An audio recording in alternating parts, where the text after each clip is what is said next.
Friends, आज हम बात करेंगे हार्ट अटैक के होने में इन्फ्लेमेशन यानी बॉडी के सूजन का क्या रोल है।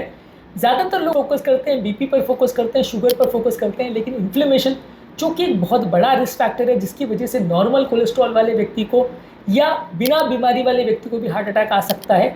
ये हार्ट अटैक को ट्रिगर करने में और हार्ट अटैक के लिए एक बेड क्रिएट करने में जिसमें कोलेस्ट्रॉल जमा ज़्यादा होता है और सारी चीज़ें प्रॉब्लमेटिक हो जाती हैं, नलियों में डैमेज ज़्यादा होता है, ये सारी चीज़ें क्रिएट करने में इन्फ्लेमेशन का बहुत ज़्यादा रोल होता है।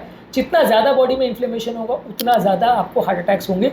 ये एस्पेक्ट को आज हम समझने का प्रयास करेंगे ताकि हम इन्फ्लेमेशन को प्रॉपर्ली मैनेज कर सकें यदि हम हार्ट अटैक के रिस्क को कम करना चाहते हैं। टॉपिक पर जाने से पहले जो लोग हमारे चैनल पर नए हैं मैं रिक्वेस्ट करूँगा कि चैनल को सब्सक्राइब करें, वीडियोज़ को लाइक करें, शेयर करें, फॉलो करें, कमेंट करें, पूरा देखें। टॉपिक इंपॉर्टेंट है, इसे एंड तक देखिएगा। चलिए शुरू करते हैं। सबसे पहले नलियों में अगर कोलेस्ट्रॉल का जमा होने का जो प्रोसेस है वो इन्फ्लेमेशन से ट्रिगर होता है। होता ये कि जो कोलेस्ट्रॉल है वो नली में अगर बहता रहेगा तो डायरेक्टली वो डिपॉजिट नहीं होता। जब नलियों में बहुत ज़्यादा सूजन होती है तो नली की इनर लाइनिंग जो है वो डैमेज हो जाती है, जिसकी वजह से वहाँ पे एक कोलेस्ट्रॉल के जमा होने की टेंडेंसी बढ़ जाती है। जब ये इनर लाइनिंग के सेल्स यानी एंडोथेलियल सेल्स वो ख़राब हो जाते हैं, डैमेज हो जाते हैं अलग अलग कारणों की वजह से, चाहे कोलेस्ट्रॉल की वजह से, बीपी की वजह से, स्मोकिंग की वजह से, डायबिटीज़ की वजह से वो डैमेज हो जाते हैं, तो एक क्रॉनिक इन्फ्लेमेशन क्रिएट होता है जिससे वो इनर लाइनिंग डैमेज होती है, वहाँ पे कोलेस्ट्रॉल जमा होता है और वहाँ पे इन्फ्लेमेटरी सेल्स जैसे मैक्रोफेजेस आ जाते हैं, वाइट ब्लड सेल्स आ जाते हैं जो कि ये कोलेस्ट्रॉल को खा जाते हैं और वहीं पे डिपॉजिट हो जाते हैं। तो ये कोलेस्ट्रॉल एक लेयर के जैसे वहाँ पे पड़ा रहता है, वैसा नहीं होता, ज़्यादातर ये मैक्रोफेजेस के अंदर रहता है।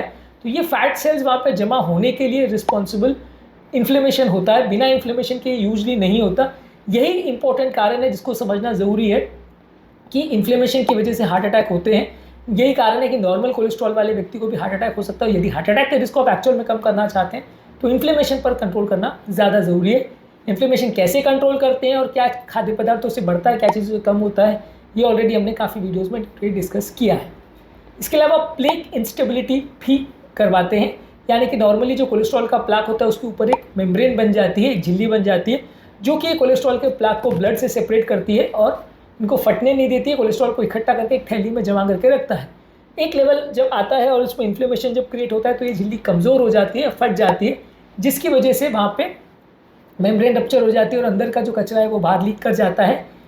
प्लाक के अंदर जो पार्टिकल्स है वो जब रिलीज़ होते हैं तो वहाँ से एंजाइम्स बनते हैं जिन्हें मैट्रिक्स मेटालोप्रोटीनेज बोलते हैं, जो कि फाइब्रस कैप को डिजेनरेट करते हैं और ये ब्लड स्ट्रीम से एक्सपोज हो जाता है जिससे कि क्लॉट बनता है। तो हार्ट अटैक करवाने के लिए ये प्लाक रप्चर ही सबसे इंपॉर्टेंट चीज़ है जिसकी वजह से हार्ट अटैक आता है। ये सबसे इंपॉर्टेंट फैक्टर है। जब ये अगर बढ़ेगा तो हार्ट अटैक होने का रिस्क बढ़ जाता है। तो प्लाक रप्चर ही इंपॉर्टेंट ट्रिगर फैक्टर है जिससे हार्ट अटैक होता है और ये प्लाक रप्चर होता है इन्फ्लेमेशन की वजह से। इसके अलावा जो क्लॉट बनने का प्रॉब्लम है नलियों में वो भी इन्फ्लेमेशन की वजह से होता है। जितना ज़्यादा नलियों में इन्फ्लेमेशन होगा उतना प्लाक रप्चर होगा, उतना क्लॉट बनेगा, उतना ज़्यादा हार्ट अटैक का रिस्क होगा। तो यदि हार्ट अटैक के रिस्क को कम करना चाहते हैं तो काफ़ी ज़्यादा ज़रूरी है कि आप इन्फ्लेमेशन को कंट्रोल करें, ना कि सिर्फ कोलेस्ट्रॉल को कंट्रोल करना। इसके अलावा जब बॉडी में इन्फ्लेमेशन होता है तो अलग अलग तरह के इन्फ्लेमेटरी मीडिएटर्स और साइटोकाइन जैसे इंटरल्यूकिन्स और ट्यूमर नेक्रोसिस फैक्टर अल्फा ये ज़्यादा बनते हैं।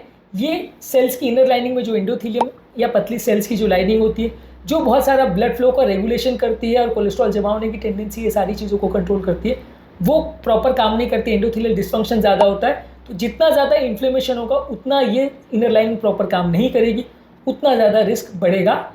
इसके अलावा बहुत सारी ऐसी बीमारियां भी हैं जैसे मोटापा, डायबिटीज़, हाइपरटेंशन, स्मोकिंग, ये सारी चीज़ें बॉडी में इन्फ्लेमेटरी मीडिएटर्स रिलीज करती हैं और यही कारण है कि ये सारी बीमारियों में हार्ट अटैक होने का चांस बहुत ज़्यादा होता है। यही बीमारियां जो है डायरेक्टली अपने ब्लड वेसल्स को फिट करे ऐसा ज़रूरी नहीं है।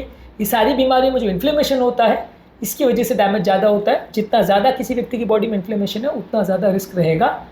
इसके अलावा काफ़ी स्टडीज़ ने ये भी शो किया है कि बॉडी में जब इन्फ्लेमेटरी मार्कर्स जैसे HSCRP ज़्यादा रहता है या किसी की बॉडी में अगर कोई ऑटोइम्यून डिजीज है, ऐसी बीमारी है जो इन्फ्लेमेशन रिलेटेड है, वैसे व्यक्तियों को कंपैरेटिवली हार्ट अटैक और लकवा होने का चांस कई गुना ज़्यादा रहता है, कार्डियोवैस्कुलर इवेंट्स होने का चांस ज़्यादा रहता है। और कई बार ऐसा भी देखा गया है कि सडन कोई इन्फ्लेमेशन होता है, कोई इन्फेक्शन होता है, कोई निमोनिया हो जाता है, उसी टाइम पे हार्ट अटैक सबसे ज़्यादा आता है। तो बॉडी का इन्फ्लेमेशन जो है काफ़ी इंपॉर्टेंट रोल प्ले करता है हार्ट अटैक को ट्रिगर करने में। जब लंबे समय तक इन्फ्लेमेशन रहता है तो वैसे भी हार्ट अटैक आता है। जब शॉर्ट ड्यूरेशन में सडनली इन्फ्लेमेशन बढ़ जाता है तो हार्ट अटैक का रिस्क कई गुना बढ़ जाता है। इस एस्पेक्ट को समझना ज़रूरी है क्योंकि इन्फ्लेमेशन को यदि हम कंट्रोल नहीं करते हैं तो हार्ट अटैक को कंट्रोल करना मुश्किल होगा, लकवे को कंट्रोल करना मुश्किल होगा। इस एस्पेक्ट को अक्सर लोग इग्नोर कर देते हैं जिसकी वजह से बीमारियां बढ़ जाती हैं। ज़्यादा प्रॉब्लम क्रिएट करती है, इसलिए आपको समझना ज़रूरी है और उसको प्रॉपरली मैनेज करना ज़रूरी है। नहीं तो आप सिर्फ कोलेस्ट्रॉल कंट्रोल करते बैठे रहेंगे और हार्ट अटैक पे हार्ट अटैक आता रहेगा। आज के टॉपिक में हमने बात करी हार्ट अटैक में इन्फ्लेमेशन के रोल पर। इसके अलावा अलग अलग वीडियोज़ में हमने इन्फ्लेमेशन को कंट्रोल करने के टिप्स पर और उसकी इंपॉर्टेंस पर और उसके अलग अलग एस्पेक्ट्स पर हमने बात करी है। पूरा इन्फ्लेमेशन का चैनल है हमारा, उसको देख लीजिएगा। उम्मीद करूँगा कि आज के टॉपिक में कुछ नई बातें जानने को मिली होगी। जो लोग हमारे चैनल पर नए हैं, मैं रिक्वेस्ट करूँगा अभी चैनल को सब्सक्राइब करें, वीडियोज़ को लाइक करें, शेयर करें, फॉलो करें, कमेंट करें पूरा।